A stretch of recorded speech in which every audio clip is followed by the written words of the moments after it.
आपकी भागवत गुरुदेव श्री नैमिषारण्य क्या महात्म है? नैमिषारण्य भारत भूमि का एक पवित्र स्थान है जिसका सर्वप्रथम वर्णन सतयुग में आता है।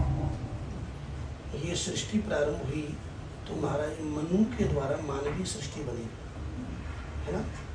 सूर्य वंश के सबसे बड़े राजा हुए महाराज मनु, और मनु जी महाराज ने लंबे समय तक राज्य किया और मानवों के लिए मनुस्मृति का वर्णन किया।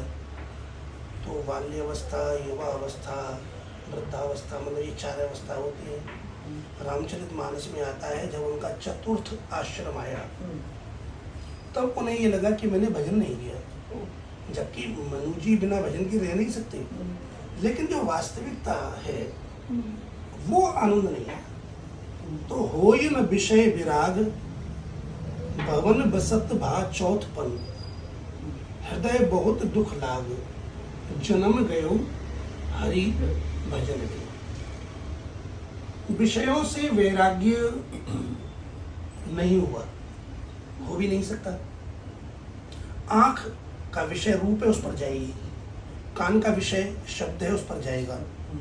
तो यदि कोई व्यक्ति सोचे कि मैं विषयों से ही विरक्त हो जाऊं, असंभव। तो विषयों की आसक्ति में विरक्ति होती है। तो जब बुढ़ापा आया तो मनु जी महाराज ने अपने पुत्र को राज्य देकर के वो वन में गए। तो अपने भारतवर्ष में बहुत से अरण्य हैं, जैसे दंडकारण्य है, ऐसे ही नैमिषारण्य है, ठीक। तो जंगल था पूरा, जंगलों में ऋषि मुनि रहते थे। राज्य छोड़ करके पति पत्नी दोनों गए। सतयुग है तो सतयुग में सतयुग की प्रधानता है। में गए, संतों के आश्रमों में गए, संतों के दर्शन किए। संतों ने भी राजा को भगवान का भक्त मान करके उसका आदर किया।